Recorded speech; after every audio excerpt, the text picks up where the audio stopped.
Buenas noches, hermanos, sean bienvenidos a nuestro curso de Biblia. Vamos a continuar analizando el libro del Éxodo que estamos viendo. La vez pasada, ¿verdad? Hace 15 días, estábamos hablando un poco sobre la cena de Pascua, ¿no? Todo lo que significaba la Pascua, algunos elementos simbólicos. Y quisiera terminar con este tema de la Pascua hablando de otra fiesta que se juntó con la de la Pascua, que es la fiesta de los panes ácimos, que aunque ya lo habíamos leído, no lo hemos explicado porque tiene un apartado propio, ¿no?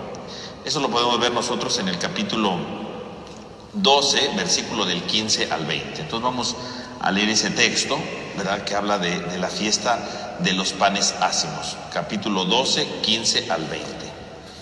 Y entonces dice así: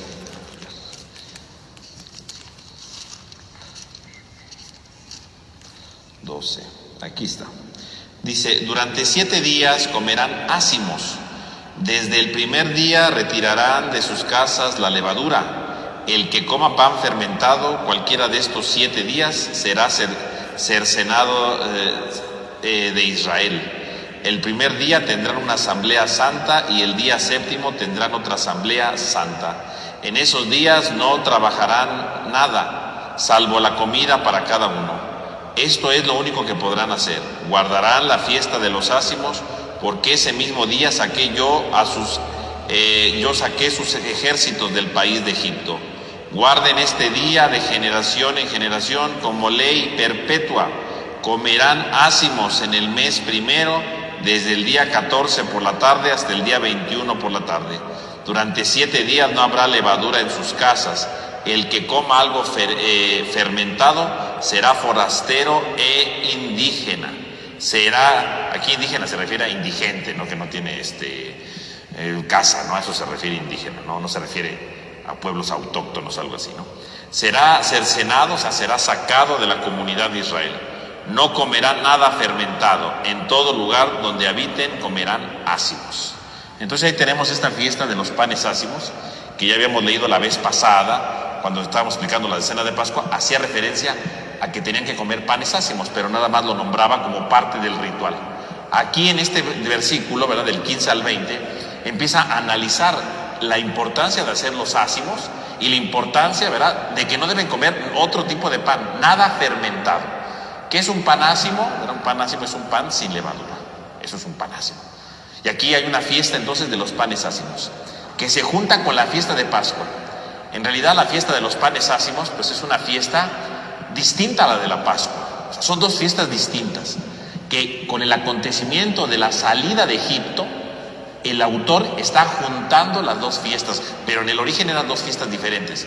Si ustedes se dan cuenta, por un lado, verá, está la fiesta de la Pascua, que hace referencia al cordero, a los animales, y por lo tanto hace referencia a los pastores, ¿no? Porque los pastores son los que tienen los corderos, los que tienen las ovejas, y es el que tiene que sacrificar, ¿no? Al cordero, decíamos la vez pasada, de un año, ¿no?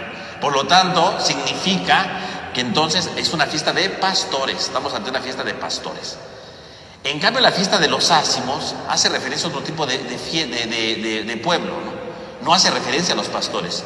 La fiesta de los ácimos parecería que fuera una fiesta que hacían precisamente los que eran peregrinos, ¿verdad?, que iban de un lado a otro, ¿verdad?, los que eran nómadas, ¿no? Los que estaban ya sedentarios eran los que estaban sedentarios, ¿no?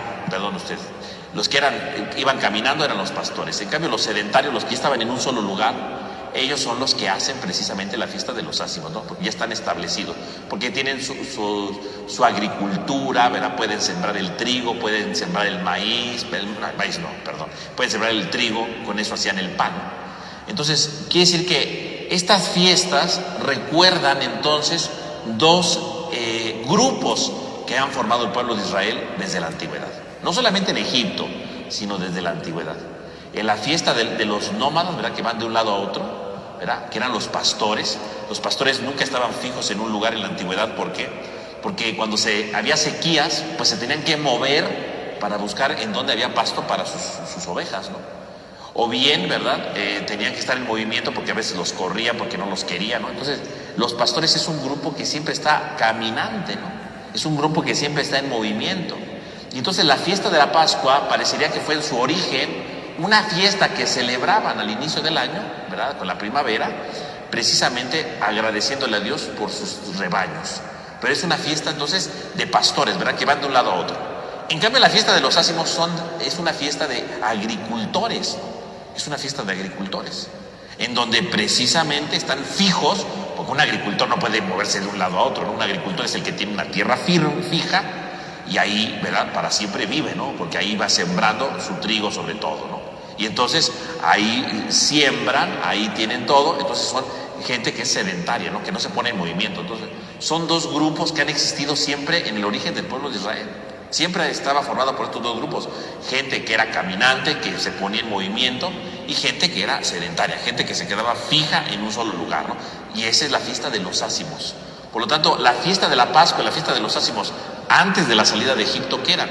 Eran dos fiestas de dos grupos determinados, ¿no? Eran dos fiestas de dos comunidades distintas, que tal vez estando en Egipto, ¿verdad? Estando en Egipto, cuando viven en Egipto, pues estos dos grupos se unieron de alguna manera, ¿no? Porque ahí no podían moverse los pastores de un lado a otro, tendrían sus rebaños, pero estaban ahí fijos, ¿verdad? No podían ir más allá de otro lugar, ¿no? Y los que cultivaban, pues ahí estaban, ¿verdad? Cultivaban lo poco que podían, ahí quedaban, ¿no? Pero cada grupo conservaba sus fiestas. Incluso estos dos grupos parecería que en la antigüedad, ¿no? Tenían rivalidades. Si ustedes se dan cuenta en el relato de Caín y Abel, uno se dedicaba al cultivo y otro tenía rebaños, ¿no? Y curiosamente uno mata al otro. O sea, en el fondo el relato de Caín y Abel, además de hablarnos de que se muere uno de los hermanos, ¿verdad? El primer fratricidio, ¿verdad?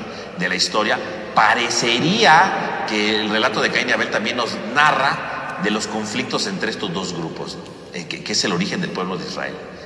Y por supuesto, entonces, cada grupo tenía sus fiestas, uno el de la Pascua y otro el de los ázimos. Con la salida de Egipto, estos dos grupos tienen que convertirse en un solo grupo, ¿no? Porque a partir de ahora son un solo pueblo. Dios los va a liberar de Egipto y se van a convertir en un solo pueblo. Y entonces las dos fiestas, la fiesta de cada grupo, se van a juntar en una sola. Obviamente va a prevalecer más la de la Pascua con la importancia del Cordero, ¿no? Va a tener mucho más fuerza, pero la idea de los panes ácimos sigue. Pero quiere decir que antiguamente existía una fiesta de panes ácimos que hacían los agricultores, ¿verdad? Para celebrar el inicio del año. Y ahora podríamos decir, ¿por qué celebraban la fiesta de los panes ácimos para iniciar el año? ¿Qué significa quitarle la levadura al pan? ¿Qué es quitarle la levadura? La levadura, ¿verdad? Como ustedes saben, pues es esta sustancia, ¿verdad? Que hace que el pan se infle, ¿verdad? Y así rinde más, ¿no? Obviamente. Pero la levadura es que el problema es que hoy nosotros la podemos ir a comprar y etcétera, ¿no? Y es un polvito que hay, pero en realidad la levadura bien hecha, ¿verdad? Pues se va conservando, ¿verdad? Y se tiene que ir poniendo, ¿no? Y se va regenerando continuamente, ¿no? Entonces, la levadura es algo que está vivo en realidad, ¿no? Pero bueno, no vamos a hablar aquí de hacer panes, ¿no? Entonces, la levadura para los antiguos era un símbolo de la corrupción, ¿no? En general, en la Biblia, casi siempre, salvo muy contadas ocasiones, la levadura tiene un símbolo negativo, ¿no? Que es un símbolo de la corrupción. Porque para los antiguos, o sea, no es que la levadura fuera mala, ¿no? O sea, gracias a la levadura alcanza más la comida, ¿no? El pan alcanza más. Pero ellos veían la acción de la levadura como algo que corrompía, ¿no? Porque si yo tengo mi masa y la cocino, pues sale un panecito así delgadito, ¿no? Yo le echo la levadura, se infla el pan. Es decir, ellos veían la levadura como algo que corrompía la masa, ¿no?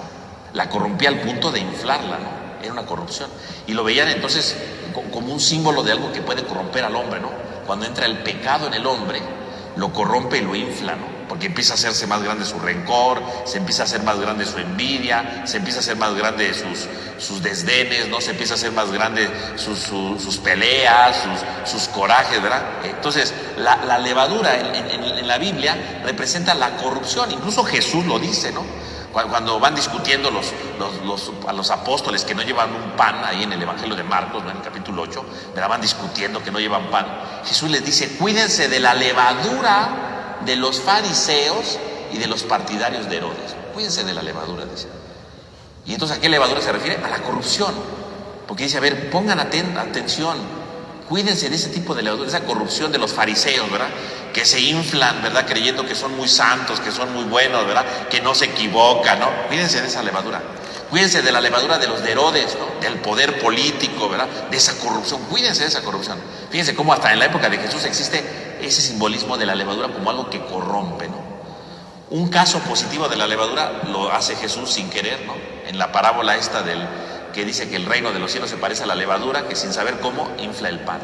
Ahí tiene un signo positivo la levadura, ¿no? Porque sería que el reino entra y sin saber cómo va permeando toda la masa, va permeando el mundo, ¿no? Solamente en ese caso, que yo recuerdo ahorita, la levadura tiene un valor positivo, pero de ahí en fuera la levadura siempre tiene algo negativo. Y entonces, ¿qué significaba comer un pan ácimo? Un pan ácimo, pues era un pan más delgadito, ¿no? Y entonces uno se lo come. ¿Y qué significaba el pan ácimo? Pues uno, que no tenía levadura, ¿no? Pero más allá de eso, ¿qué significaba? Recordar que debo de evitar la corrupción. Era como un tiempo de purificación para ellos, es un tiempo espiritual. Por eso dice que cierto número de días, ¿verdad?, no deben de comer nada más que pan sin levadura, porque era una manera de purificarse y de decir, no estoy comiéndome el pan, ¿verdad?, infladito, ¿verdad?, que es más sustancioso, que llena más, porque es una manera como de ayuno, ¿no? Porque estoy comiendo menos, para recordar que así como menos, ¿verdad?, porque el pan abarca menos espacio, pues yo tengo que hacer un espacio en mi vida para dejar lo negativo, ¿no? Eso era la fiesta de los ácimos. Espiritualmente hablando es eso, ¿no? Entonces, ¿qué significaba comer un pan ácimo? Recordar que tengo que quitarme la levadura de mi vida, ¿no? ¿Y cuál sería entonces la levadura que nosotros tendríamos que quitarnos? ¿Cuál es la levadura que a mí me infla y que no me deja ser feliz o no me deja realmente vivir lo que me propone Dios? ¿Cuál es la levadura que me infla a mí? ¿Cuál es esa levadura que no me permite transformar mi vida? ¿Cuál es esa levadura? Hoy, ¿verdad?, no comemos los panes ácimos como tal, ¿no? Pero tendría que ser eso, ¿no? Incluso la cuaresma sería un equivalente a la fiesta de los ácimos, ¿no? Digo, si quisiéramos ver un paralelo, ¿no? ¿Qué sería la cuaresma? Un tiempo de reflexión para purificarnos de nuestros pecados, darnos cuenta de nuestros errores y cambiar para ser mejores, ¿no? Pues la fiesta de los ácimos va en ese sentido, ¿no? Y así lo hacían en aquel tiempo los agricultores, esa fiesta religiosa, espiritual, en la que decía, tenemos que purificarnos, ¿no? Entonces, fíjense, esa es la idea. Y lo que va a hacer el libro del Éxodo es juntar estas dos fiestas, pero eran dos fiestas de dos grupos distintos que las va a juntar con motivo de la fiesta de la salida de Egipto, ¿no? Y ahí va a quedar. Que va a prevalecer más la figura del cordero, ciertamente, la Pascua, que la de los ácimos, ¿verdad? La de los ácimos se va a ver más reducida, pero aún en día, ¿verdad?, hoy, cuando se hace la cena de Pascua, comen panes ácimos, recordando esto, ¿no? Aunque en el pasado existió esta fiesta individual para la purificación del pecado, por así decirlo, ¿no? De nuestra levadura que nos hincha y no nos deja ser felices o auténticos como Dios nos lo propone, ¿no? Esa era la fiesta de los panes ácimos. Entonces tenemos aquí, esta fiesta, ¿verdad?, que faltaba la vez pasada explicarlo, ¿verdad?, para entender bien el simbolismo de los panes ácimos, ¿no? Entonces, con esto concluiríamos de manera general, ¿verdad?, la idea de la fiesta de la Pascua, ¿no? Después, por supuesto, sigue explicando una teología más profunda de la Pascua, pero bueno, con los datos que hemos dado es más que suficiente, ¿no? Entonces vamos a pasar al siguiente elemento, ¿verdad?, que es el corazón de todo esto, el culmen de todo esto, que es el paso por el Mar Rojo. Una vez que celebran la Pascua, entonces pasa el ángel, ¿no? Decíamos la vez pasada, ¿no? Mueren los primogénitos y entonces sí, ¿verdad?, el faraón se enoja y los deja salir, ¿no? Y empieza entonces el gran paso por el Mar Rojo. Entonces vamos a analizar este episodio que es fundamental, ¿no?, para los judíos. De hecho, cuando celebran la fiesta de Pascua, ¿qué celebran los judíos? Por un lado celebran que Dios les pidió hacer este memorial, decíamos la vez pasada, ¿no? Concluíamos con eso la clase pasada en el memorial, actualizar la salvación. ¿Que dónde se vio visible la salvación de Dios? Se vio visible precisamente en el paso por el Mar Rojo, ¿no? Que originalmente, ¿verdad?, dicen los estudiosos que no es que atravesaron literalmente el Mar Rojo, más bien se habla hoy día del Mar de los Juncos, que es una orilla del Mar Rojo, ¿verdad?, que no estaba tan profunda, ¿no? Pero bueno, eso dejémoslo para los estudiosos, ¿verdad?, de todo esto. Entonces vamos a leer poco a poco esto y vamos a analizar algunos elementos que nos puede ayudar a entender este pasaje, ¿no? Porque a veces nada más nos quedamos con la idea, ¿verdad?, de las películas, ¿no?, y de los efectos especiales, y ¡ay, qué bonito!, ¿no? Pero hay una intención no solamente de maravillarnos de que si se abrió el Mar Rojo, que si ahí, ¿verdad? Las paredes, ¿verdad? De ahí van pasando los peces. Pues no, eso no. O sea, esos son efectos especiales, son animaciones interesantes, pero lo importante es cuál es la enseñanza que viene detrás, ¿no? Entonces esto comienza en el capítulo 13, versículo 17. Cuando el faraón dejó salir al pueblo, Dios no los llevó por el camino del país de los filisteos, aunque era más corto, pues dijo: no sea que al verse atacado el pueblo se arrepienta y vuelva a Egipto. Dios hizo rodear al pueblo por el camino del desierto del mar de Suf. El mar de Suf es justamente el mar de los juncos, que es lo que decimos, ¿no? Los israelitas salieron bien equipados del país de Egipto.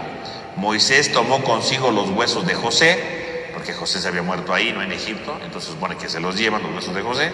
Pues había hecho jurar solemnemente a los israelitas: ¿verdad? Un día los visitará Dios y entonces se llevarán de aquí mis huesos con ustedes. Partieron de Sucot y acamparon en Etán, al borde del desierto.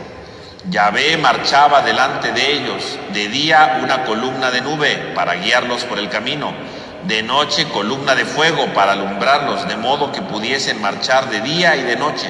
Y no se apartó del pueblo ni la columna de nube por el día, ni la columna de fuego por la noche. Entonces aquí tenemos de entrada, ¿verdad? Tenemos dos grandes simbolismos, ¿no? La nube y el fuego, ¿no? Eso es lo que está diciendo aquí, ¿no? Entonces sacan aquí los huesos de José, ¿verdad? Para que se cumpla la promesa que él había dicho, ¿no? Es decir, sacar los huesos de José no solamente es porque lo dijo, no solamente porque fue un personaje importante para ellos de la antigüedad, sino porque en realidad sacar los huesos de José para llevarlos a la tierra prometida, ¿qué significa? Que no tiene que quedar rastro del pueblo de Israel en Egipto. Egipto fue un lugar pasajero. Llevarse los huesos significa que tienen que empezar una nueva etapa. Porque si se hubieran quedado los huesos ahí, hubieran dicho: hay que regresar a Egipto en peregrinación para ver los huesos de José, ¿no? Eso hubieran dicho, ¿no? Porque hubieran dicho: vamos a regresar, ¿no? Porque hay algo que todavía nos ata, hay algo que todavía nos liga a Egipto. No, si se llevan los huesos, ¿qué significa? Que ya nada los va a atar en Egipto. Ya no hay motivo por el que regresar a Egipto. A nada tienes que regresar. Se llevaron sus cosas y se acabó. Fue una parte de su historia y es momento de una etapa nueva. Cuando alguien va a empezar una etapa nueva, no puede estar atado a algo antiguo, ¿no? El problema está cuando queremos empezar una etapa nueva y seguimos con lo antiguo, ¿no? Dejamos los huesos de José en ese lugar, ¿no? Y ya no nos adherimos, no nos abrimos a la novedad, porque estamos pensando todavía en la antigüedad, ¿no? Es que ahí están los huesos. No, llévate los huesos, o sea, llévatelos a tu etapa nueva de vida, llévatelos. Ahí es la nueva etapa, ahí es donde tienes que desarrollarte, ¿no? Sí, que a lo mejor volteas y te acuerdas de Egipto, pues sí, ahí fue parte de tu vida, ¿no? Pero no por eso significa que vas a regresar a eso. Hay una nueva etapa. Las etapas siempre implican una ruptura con lo antiguo y hay que llevarse todo, porque si no te llevas todo, no se transforma nada, ¿no? Entonces, como por ejemplo cuando alguien se casa, ¿no? ¿Verdad? Y entonces se casa y ya que se casa y no salen de la casa de la mamá.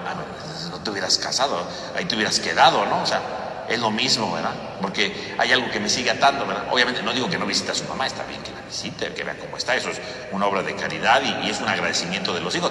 Pero hay quienes no salen de la casa de su mamá toda la vida, ¿no? Es que estoy con mi mamá, estoy aquí y bueno, y su esposa o su esposo, bien, gracias, ¿no? No le hacen caso, ¿no? O la mamá se va a vivir con ellos, ¿no? Para estar ahí al pendiente según de todo. Y bueno, así muchos matrimonios se rompen, ¿no? Porque en el fondo, en lugar de empezar una etapa nueva, están ahí atados, ¿verdad? Eso. O sea, no terminan de desligarse, ¿no?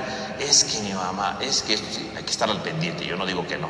Pero hay quienes la tienen ahí, ¿no? Yo conozco casos terribles, ¿no? O sea, se casaron, muy bien, ahí están, muy bien. Y luego resulta que la mamá se va a vivir ahí, bueno, no a vivir totalmente, ¿no? Pero llegaba a las 8 de la mañana y se iba a las 8 de la noche, ¿no? O sea, pues no, o sea, la señora se iba nada más porque tenía que irse a su casa, si no, ahí se hubiera quedado.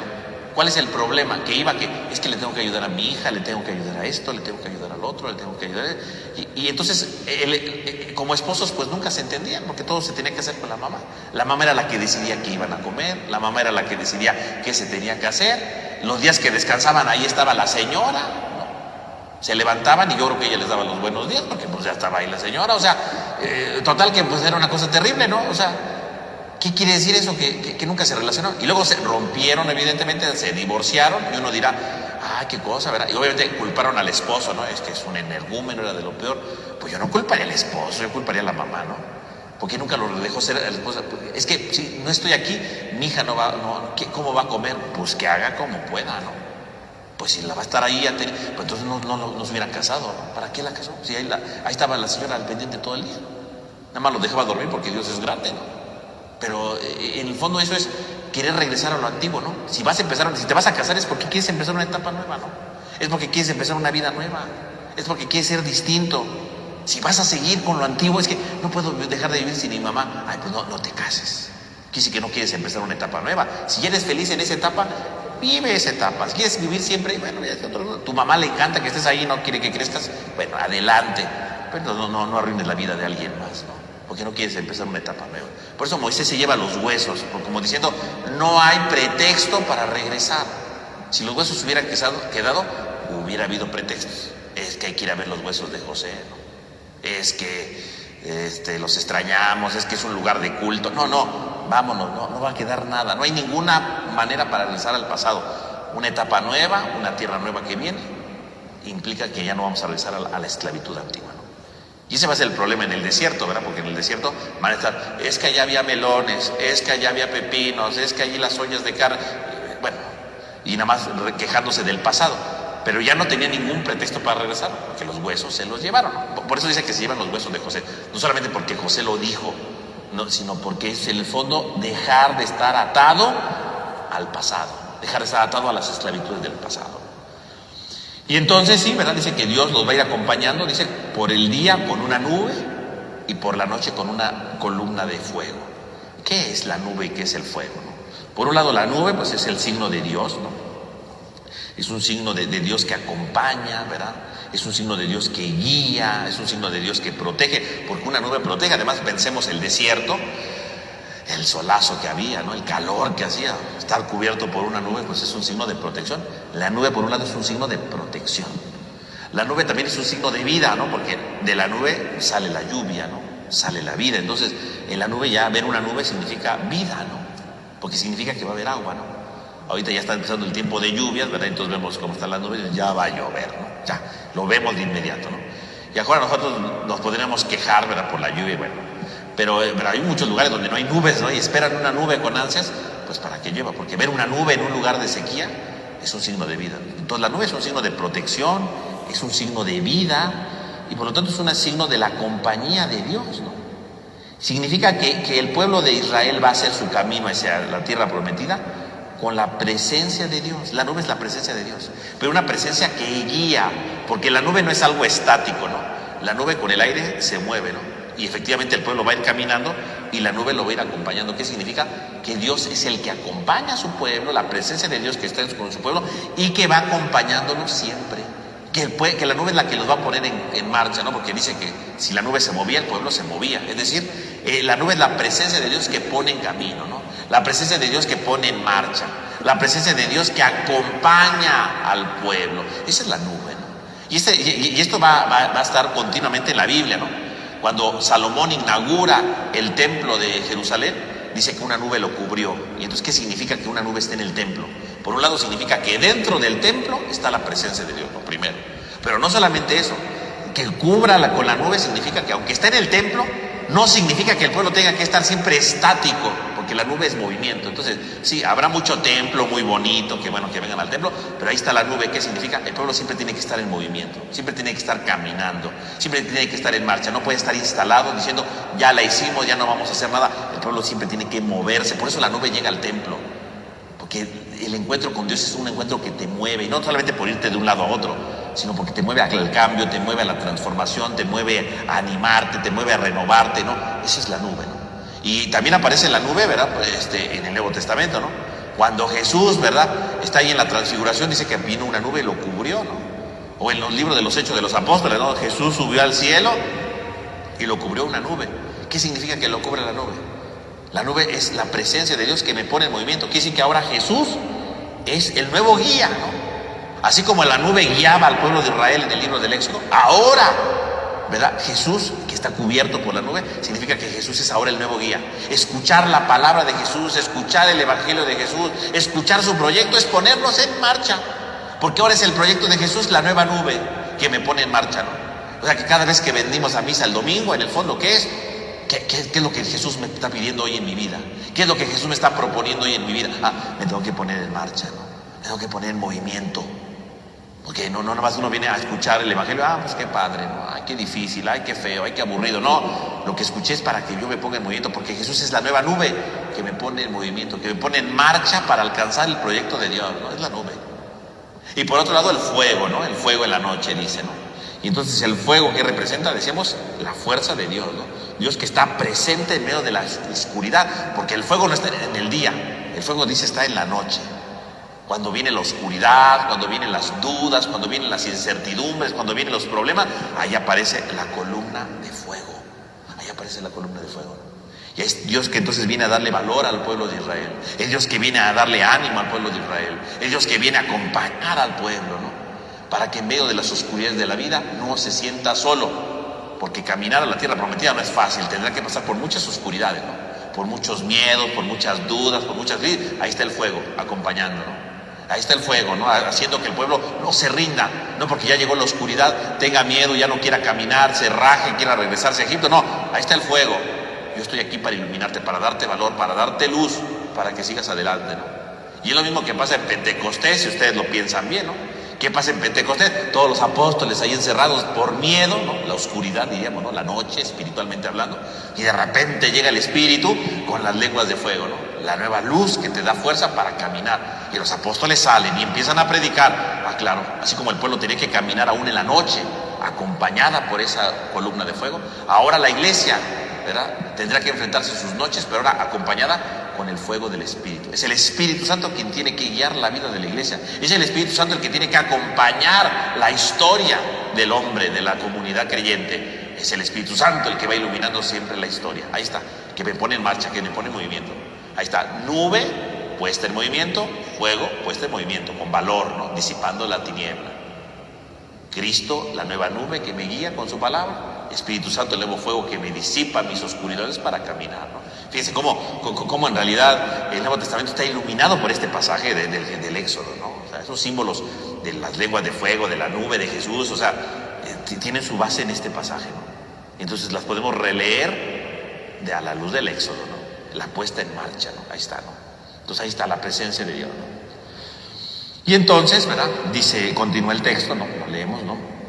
Ahí en el capítulo 14 dice: Yahvé dijo a Moisés: di a los israelitas que se vuelvan y acampen frente a Pijajirot, entre Migdol y el mar que está frente a Baal Zafón. Frente a ese lugar acamparán junto al mar. El faraón pensará que los israelitas andan errantes por el país y que el desierto les cierra el paso. Yo haré que el faraón se obstine y los persiga, y entonces manifestaré mi gloria sobre el faraón, sobre el ejército, y sabrán los egipcios que yo soy Yahvé. Y así lo hicieron. Cuando anunciaron al rey de Egipto que el pueblo había huido, el faraón y sus servidores cambiaron de parecer y dijeron: ¿qué es lo que hemos hecho? Hemos dejado marchar a Israel de nuestra servidumbre. Faraón hizo enganchar su carro, tomó consigo sus tropas, que eran unas 600 carros escogidos, y todos los carros de Egipto montados por sus combatientes. Yahvé hizo que se obstinara el faraón, rey de Egipto, y persiguieron a los israelitas, pero los israelitas salieron victoriosos. Los egipcios los persiguieron con los caballos, los carros del faraón, sus jinetes y su ejército, y los alcanzaron cuando acampaban junto al mar cerca de Pijajirot, frente a Baal Zafón.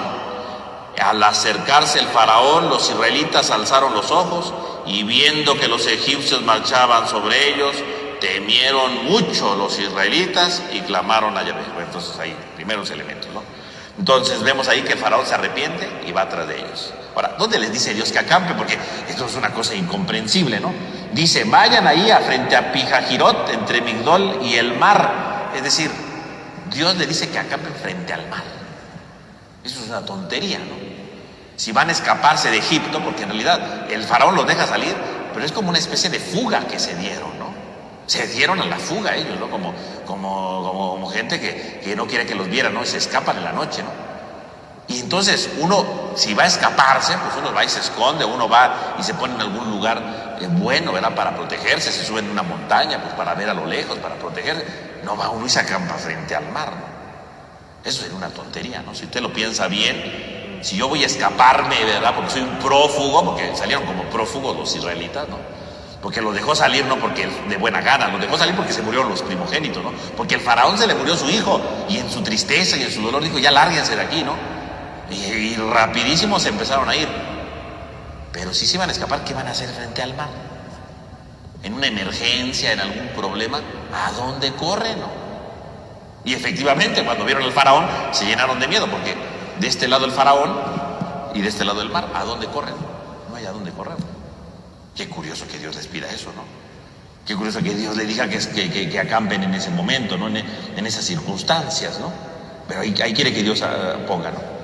Y el faraón, dice, le da coraje y agarra sus 600 carros.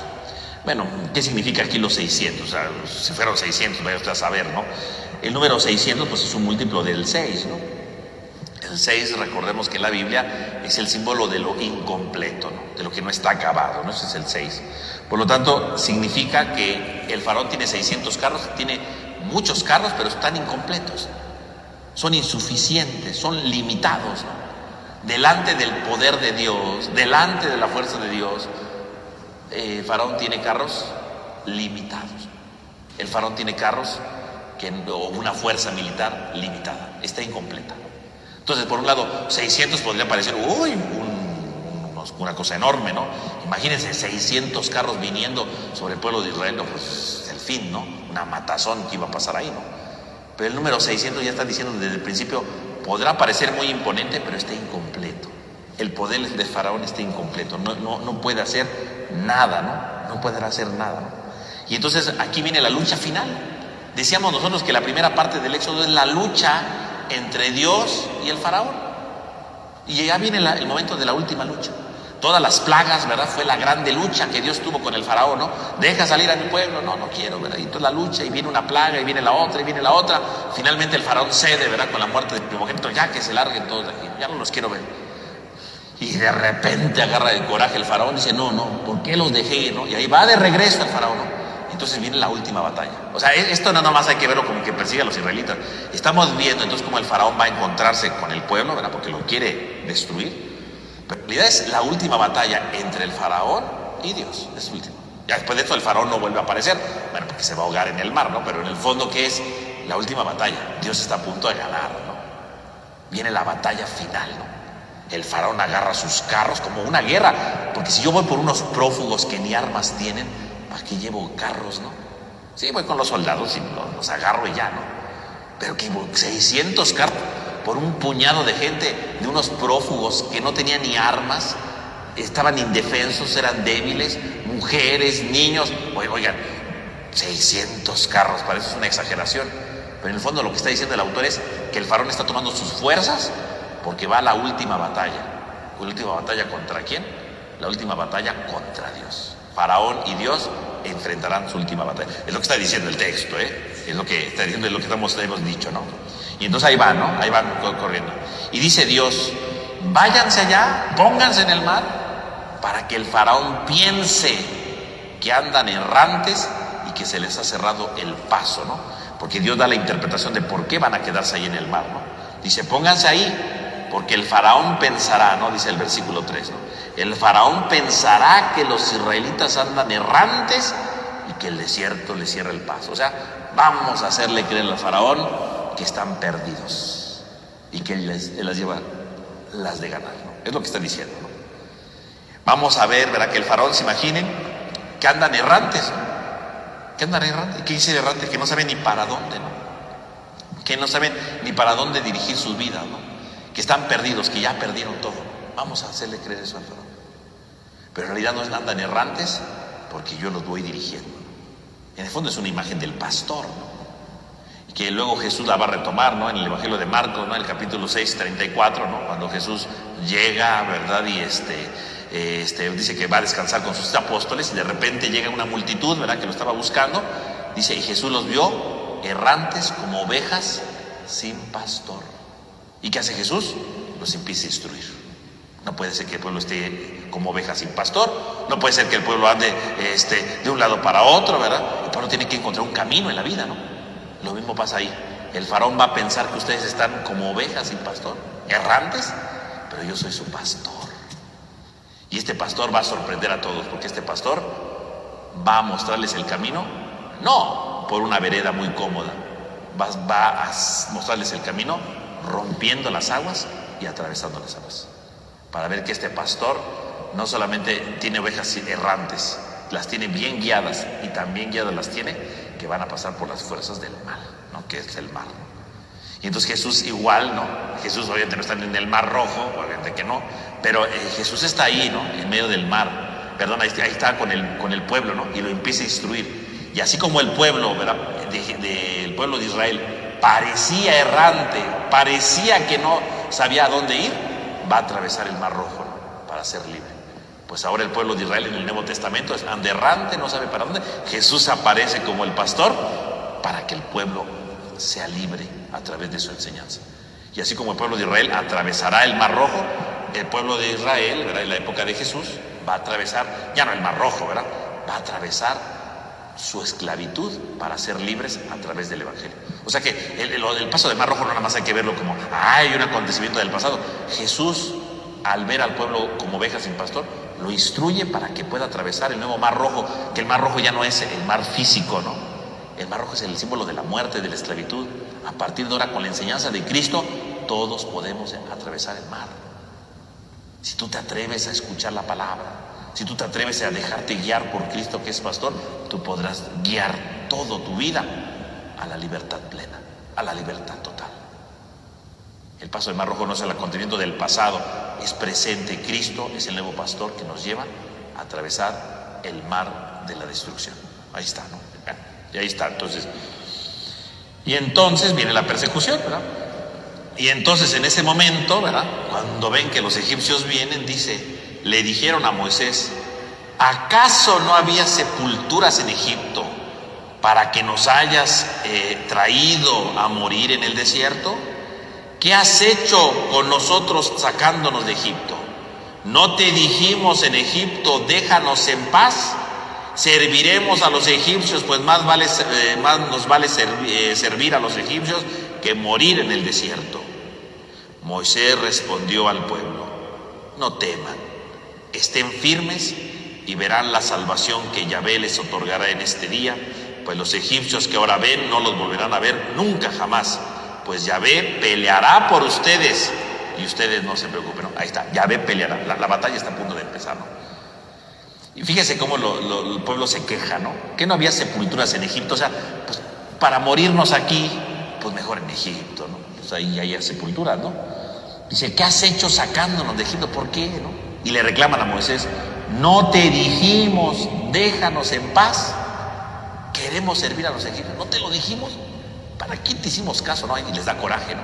Pues si ven a los egipcios, ven el mar, pues ya nos fregó el asunto, ¿no? Te dijimos que no nos sacaran, ¿no? O sea, en el fondo es una cosa terrible, ¿no? O sea, te dijimos que no, ¿verdad? En ese momento se están arrepintiendo, ¿no? ¿Para qué le hicimos caso, no? Y en ese momento, con todo el aplomo posible, Moisés les dice, no teman, estén firmes, hoy verán la salvación de Dios. Extraordinarias palabras, ¿no? De un líder único en la vida, ¿no? Porque ¿quién puede decir esas palabras cuando ves al egipcio que ahí viene y ahí está el mar? ¿Quién puede decir esas palabras? Todo está perdido, ¿no? Y él dice, no tengan miedo, ¿no? Entonces es un hombre que viene realmente a demostrar la verdadera fe. Ahí está la fe auténtica. La fe auténtica está en el momento donde parece absurdo saber que Dios está ahí, ¿no? Apostar la vida ante lo que no es evidente, ¿no? A Moisés, no tengan miedo. Eso es la verdadera fe, ¿no? No tengan miedo en este momento, apostando la vida, ¿no? Parece que vamos a morir, ¿verdad? Sí, pues no vamos a morir. Ahí está la fe, ¿no? La fe no se da cuando está todo muy tranquilo, ¿no? La fe se da cuando le apostamos a lo que no es evidente, ¿no? Si lo evidente es la muerte y apostarle a la vida, esa es la fe, ¿no? Demostrar que tengo fe cuando estoy enfermo y estoy postrado en una cama, ahí está la fe, ¿no? Cuando es más fácil amargarse, más fácil maldecir, más fácil pelearse, y a pesar de eso mantener la calma. Ahí está la fe, ahí está la fe. La fe sale en el momento donde parece todo imposible, ¿no? Y no como una ilusión, sino saber que ahí está Dios. Porque Moisés no está hablando como una ilusión. Moisés no le dice, no se preocupen, ojalá todo, ya verán que un día va a salir todo bien. No, nada de ojalá. Va a salir, van a ver la salvación de Dios, van a verla. O sea, Moisés está convencido de ahí. Y entonces ahí está, ¿no? Primero le dice, no tengan miedo, no teman. O sea, lo primero que el hombre tiene que hacer es vencer el miedo. La fe se logra cuando el hombre vence el miedo, porque el miedo es algo que paraliza. Por eso le dice Moisés, no tengan miedo, porque si ustedes se llenan de miedo, se van a paralizar. Y si se paralizan, no caminan. Y si no caminan, no atraviesan el mar. Y entonces sí, los egipcios se los van a echar, ¿no? No tengan miedo, o sea, quitémonos de todas parálisis en la vida, ¿no? No estemos quietos, hay que ponerse en movimiento. Y la única manera de ponerse en movimiento es rompiendo con el miedo, con el pavor que tenemos. No tengan miedo. Segundo, estén firmes. Y estén firmes significa sean dueños de ustedes mismos, ¿no? Si nada te paraliza, mantente firme, ¿no? Convencido de que nada te va a pasar. Convencido de que tú tienes tu propia identidad y que tienes una libertad por delante. Manténganse firmes. Nada de que tenemos miedo, ¿para qué nos sacaste? No, libres. Manténganse firmes. Y verán la salvación de Dios. Cuando el hombre quita sus miedos, sus parálisis. Cuando el hombre se pone firme, ¿verdad? Dice, soy dueño de mí mismo, puedo hacer camino, empieza a moverse la salvación de Dios. Y entonces sí, el pueblo queda impactado de esas palabras y viene, ¿no? Yahvé le dijo a Moisés, ¿por qué clamas a mí? Dile a los israelitas que se pongan en marcha. Alza tu cayado y extiende la mano sobre el mar y divídelo para que los israelitas pasen en medio del mar en seco. Yo haré que los egipcios se obstinen y entren detrás de ustedes, y mostraré mi gloria al faraón y a todo su ejército, sus carros y jinetes. Y los egipcios sabrán que yo soy Yahvé. Ahí está. Y entonces Dios le dice, calmen, no. Dice, ya no me invoquen a gritos, ¿no? Dile a los hijos de Israel que avancen con el bastón en lo alto, extiende tu mano sobre el mar y divídelo. Y aquí viene el acto de fe. Porque a veces nosotros, ¿verdad? O así lo presentan las películas, ¿no? Que el pueblo está ahí asustado, Moisés, ¿verdad? Alza la mano y entonces se abren las aguas, y entonces el pueblo queda fascinado de cómo se abren las aguas y se atraviesa, ¿no? Pero así no fue. Porque Dios no dice que primero abra las aguas y que luego el pueblo camine. No dice eso. Dile al pueblo que avance. Primero el pueblo tiene que avanzar y después con el bastón en alto extiende las manos sobre el mar y divídelo en dos. Pero antes de que Moisés divida las aguas en dos y se abra el mar, primero el pueblo tiene que avanzar. Eso es lo primero que tiene que hacer. El problema es que nosotros siempre lo invertimos, ¿no? Moisés abrió el mar, pues sí, ya se abrió el mar, pues ya atravesamos. No, es que así nos lo dijo Dios. Dile al pueblo que avance. O sea, ahí vienen los egipcios y aquí está el mar, sí, que avancen al mar, que vayan hacia el mar. Y ya que avancen, entonces sí, extiende la mano y se van a abrir las aguas. ¿Por qué se abren las aguas? Porque el pueblo avanzó. El pueblo avanzó sobre un mar que estaba cerrado, no abierto. Si el mar se abre, pues ya que no va a querer avanzar, ¿no? Ya, ay, qué milagro, qué bonito, pues ya avanzó. Eso no necesita fe. Es obvio que si yo veo que el mar se abrió, pues yo quiero pasar, ¿no? Pues eso no se necesita fe. Ahí no es un acto de fe. La fe está en que cuando el mar estaba cerrado, los israelitas le hicieron caso a Moisés y avanzaron hacia el mar cerrado, hacia la muerte, porque si ahí está el mar, ahí están los ¿cómo se llaman? Los egipcios, y aquí está el mar. Aváncenle, pero está el mar, aváncenle. Bueno, pues vamos a avanzarle, ¿no? Ya, directo a la muerte, porque ahí está el mar, ¿no? Pues si no nos matan, pues nos ahogamos. Bueno, pues vámonos a avanzar. Si dice Dios que avancemos al mar, pues avanzamos al mar. Quién sabe por qué, pero vamos. Y cuando el pueblo empieza a avanzar, es entonces cuando Moisés extiende la mano y se abren las aguas. Las aguas se pueden abrir no porque Moisés sea muy poderoso, no porque Dios sea muy poderoso. Después las aguas se abren porque el pueblo le creyó a Dios y avanzó cuando aún estaban las aguas cerradas. Eso sí es fe. Ese es un verdadero acto de fe. La fe se da cuando, aunque yo veo que todo está cerrado, y a pesar de eso sigo avanzando. Entonces sí, las aguas se pueden separar. ¿Pero por qué? Porque tengo fe en que Dios tiene que actuar. No sé qué va a pasar, no sé qué voy a hacer, no sé si me tengo que ahogar, no sé si tengo que morir ahogado ahí en el mar, pero si dice Dios que me vaya al mar, me voy al mar. Y desafío mi fe, y ahí me camino, y ahí se abren las aguas. Las aguas se abren por la fe del pueblo, que aún cerradas las aguas, se ponen en marcha. Ese es el milagro. El milagro se da porque el pueblo tiene fe aún cuando las aguas están cerradas. No al revés. Al revés, pues ¿qué tiene de fe? Pues nada. Vamos a abrir aquí las aguas. Pues qué impactante, pues yo me atravieso. Pero ya no es porque creo en Dios, es porque estoy creyendo en lo maravilloso que estoy viendo, pero no tengo un acto de fe auténtico, ¿no? La fe no se da porque ve algo maravilloso, sino la fe se da porque yo creo que puede pasar algo maravilloso, no como consecuencia. Entonces el pueblo avanza aceptando la muerte, porque es eso ahí, creyendo que las fuerzas del mal ganaron, y en ese momento Moisés extiende la mano y se abre, ¿no? Dice, pone el bastón en alto, ¿no? Ya habíamos visto el tema del bastón, ¿no? Cuando veíamos el capítulo 4, ¿no? Avienta el bastón, ¿no? Que se convirtió en serpiente, ¿no? Y ahora agárralo, ¿no? Y se lo agarró ahí, ¿no? La serpiente, ¿no? El bastón, ¿no? El bastón que representa ahí, ¿no? Es el poder de Dios, ¿no? El Dios que comunica su fuerza. Pone el bastón en lo alto, es decir, todo lo que viene a continuación es el bastón. Ahí vienen 600 carros. ¿Con qué va a pelear Dios? Con un bastón. 600 carros contra un bastón. Pero este bastón es el poder de Dios. Ese bastón es la voz de Dios. Ese bastón es el poder de Dios. Ese bastón va a destruir 600 carros. Ahí está la guerra. 600 carros. Y extiende la mano, ¿no? Y extiende la mano, es un acto de libertad, ¿no? Para que se abren las aguas. Y muchas veces veremos en la Biblia que Dios pide que se extienda la mano, ¿no? A Moisés se lo dijo antes, ¿no? Cuando le dijo, ¿verdad?, que tenía la lepra, ¿qué le dijo? Extiende la mano, ¿no? La libertad. Cuando Jesús, ¿verdad?, en el capítulo 3 de San Marcos, ¿no?, cuando están ahí, ¿cómo se llama?, con el hombre de la mano seca, ¿no? ¿Qué le dice al hombre? Extiende la mano. Porque el extender la mano es un signo de la libertad. Es un signo de cómo Dios viene a salvarnos, cómo Dios te hace libre. Al hombre de la mano seca le dice, ¿quieres ser libre? Extiende la mano. Tu esclavitud está en tu mano seca, tu esclavitud está en eso porque crees que ya perdiste la esperanza, ya perdiste el ánimo. Extiende la mano y verás que siempre hay un camino por delante. O te quedas atrapado en tu sequedad, en tu desesperanza, en tu tristeza, o extiende la mano y empiezas la libertad. O el pueblo de Israel se queda ahí miedoso, quejándose, o avanza, extiende la mano y empieza la libertad. Extender la mano es un símbolo de la libertad, ¿no? El poder de Dios junto con la libertad, ¿no? Y empieza ahí, ¿no? Y empieza entonces esa transformación extraordinaria, ¿no?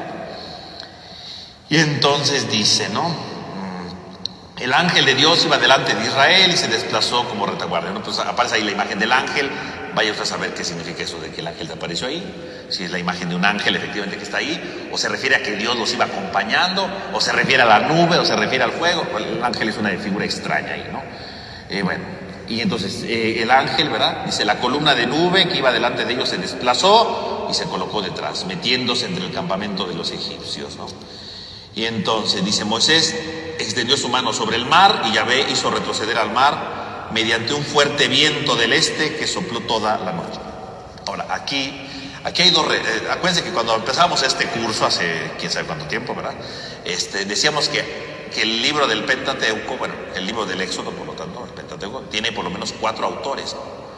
Y entonces aquí hay 2 autores, aquí están los 2 autores. Un autor nos narra que el mar fueron como 2 murallas. Y otro autor nos dice que hubo un soplo, ¿verdad? El viento sopló y secó el mar. Si usted lee el libro del Éxodo bien, hay 2 relatos del paso del Mar Rojo. Un relato es que las aguas se abrieron efectivamente y formaron 2 murallas, así como aparece en las películas, ¿no? Así 2 murallas, y ahí iban pasando el pueblo con las murallas. Y el otro relato dice que sopló un viento y secó el mar, o sea, como si hubiera habido un soplo, y el soplo hizo que las aguas bajaran para que el pueblo pasara. Son 2 relatos distintos. Son 2 relatos. ¿Qué pasó ese día? Vaya usted a saber, pero se lo pregunta Dios cuando llegue allá. El chiste es que se abrió y pasaron por ahí. Ahora, ¿qué representa el soplo? ¿Por qué dice que sopló el viento y entonces las aguas bajaron? El soplo, pues es la misma palabra que se usa para espíritu, ¿no? ¿Se acuerdan que en el libro del Génesis 1:2 dice que el Espíritu aleteaba sobre las aguas, ¿no? Y espíritu que es un soplo, viento, ¿no? Es un viento que va haciendo a un lado las aguas. En el libro del Génesis dice aquí, ¿no? Fue separando las aguas y empezó la creación. Ahora, justamente en este momento de Israel, ¿no? Viene un soplo de nuevo, un aire, un viento que hace a un lado las aguas. ¿Se dan cuenta del paralelismo, verdad? Entre el relato del Génesis, capítulo 1, versículo 2, ¿no? El viento de Dios que hace a un lado las aguas, con este capítulo 14, ¿no? El viento que sopla y hace a un lado las aguas, es lo mismo. ¿Qué pasó en el libro del Génesis? El Espíritu de Dios viene y hace a un lado las aguas, y al hacer las aguas a un lado, ¿qué aparece? La creación. Porque entonces separa las aguas del cielo, decíamos, ¿no? Con las de abajo, y se crea un hueco donde puede haber creación. Ahora viene el soplo en el libro del Éxodo, hace a un lado las aguas, porque Dios está a punto de hacer una nueva creación. Pero ahora ya no la creación de este mundo ya existe. ¿Cuál es la nueva creación que va a hacer Dios? La creación de un nuevo pueblo. Dios viene a crear un nuevo pueblo. A eso viene Dios, a crear un nuevo pueblo. Por lo tanto, este soplo que va sobre el mar y hace a un lado las aguas nos recuerda al libro del Génesis. ¿Por qué? Porque estos que van a atravesar el mar están a punto de convertirse en el pueblo de Dios. La nueva creación, ya no es la creación del mundo, el mundo ya fue creado por Dios. Ahora lo que Dios va a crear es un pueblo nuevo. Cuando el pueblo confía y camina sobre las aguas, hacia el agua, entonces puede formarse un nuevo pueblo porque tiene fe y confía en Dios. Confía que Dios no lo va a dejar, confía que Dios está con ellos, confía que Dios no los va a abandonar, sino que Dios va a estar siempre con ellos toda la vida. Viene el soplo y hace a un lado las aguas, no solo para que pase el pueblo, hace a un lado las aguas porque se va a formar en ese hueco, en ese espacio que deja el viento, se va a formar un nuevo pueblo, un pueblo que tiene fe en ese momento, que ya luego no va a tener, pero en ese momento tiene fe y se empieza a formar. Y esto no es una gran enseñanza, porque este soplo sigue adelante en nuestra vida. Dios quiere que seamos parte de su pueblo, Dios quiere que seamos parte de su iglesia, pero solamente seremos parte de la iglesia cuando venga el soplo y haga a un lado las aguas de nuestras envidias, haga a un lado las aguas de nuestros enojos, haga a un lado las aguas de nuestras destrucciones, de nuestros pecados, y digamos, le creo a la palabra de Dios. Porque en el fondo, ¿por qué caminaron hacia el mar? Porque creyeron en lo que Dios les decía. Dile al pueblo que camine, y ahí va el pueblo que camina. Creyó en la palabra. Y cuando hay alguien que cree en la palabra, se separan las aguas y empieza la creación de un nuevo pueblo. Y cuando yo le creo a Dios en su palabra, se separan las aguas de mi pecado, las aguas de mis problemas, las aguas de mis dificultades, y se empieza a formar un nuevo pueblo, porque empiezo a ser parte de la iglesia. ¿Pero por qué? ¿Porque hay algo maravilloso? No, porque lo maravilloso soy yo, porque le estoy creyendo a Dios, estoy creyendo en su palabra, estoy creyendo en su misericordia, estoy creyendo en su amor, estoy creyendo en su donación. Ahí está lo maravilloso. Y ahí se hace a un lado las aguas, para que empiece, como el de Génesis, una nueva creación. Pero la nueva creación es el nuevo pueblo que es capaz de escuchar su palabra. Y esto no solo entonces el pueblo de Israel, todos tendríamos que escuchar la palabra y formar parte de la iglesia. Porque no somos parte de la iglesia porque vine a misa, ¿no? Porque ya me bauticé, ¿no? Porque ya cumplí con no sé qué cosa. No, tú perteneces al pueblo de Dios por una sencilla razón. Perteneces al pueblo de Dios porque tú has escuchado la palabra, y empieza Dios a crear a alguien nuevo en ti. Cuando tú escuchas algo y dices, lo voy a poner en práctica, ese día caminaste hacia las aguas y se empezaron a hacer a un lado las aguas para formar un nuevo pueblo, a un nuevo individuo, que luego nos rajamos y nos regresamos o hacemos otra cosa y nos quejamos como el pueblo. Pero el día que tú crees, el día que tú caminas, el día que tú te pones en marcha, se empieza a formar un nuevo pueblo. Y todos estamos llamados a ser ese nuevo pueblo. Ese es el camino, ¿no? Ese es el punto clave de todo. Y entonces sí, se hacen a un lado las aguas, y entonces ahora sí el pueblo puede caminar. Pero pues ya se acabó la hora, entonces para la próxima semana, Dios mediante, pues hablaremos de este paso, ¿verdad? Del mar, ¿verdad? Este paso vigoroso del pueblo sobre el mar, y cómo se empieza a formar este nuevo pueblo hacia una tierra prometida donde se consolidará ese pueblo de Israel. Entonces vamos a terminar con nuestra oración. En el nombre del Padre, del Hijo, del Espíritu Santo. Amén. Te damos gracias, Señor, porque nos has reunido en esta noche. Te pedimos por cada uno de nosotros para que nos ilumines, para que nos hagas reconocer lo importante que es tu voz. Y sin miedo alguno, estando firmes, descubramos tu salvación por medio de tu palabra, para ponernos en marcha y ser realmente parte de tu pueblo, capaces de hacer a un lado los pecados para construir una nueva realidad que nos vaya transformando día con día. Te lo pedimos a ti que vives y reinas por los siglos de los siglos. Amén. Bueno, pues que tengan todos una buena noche y descansen.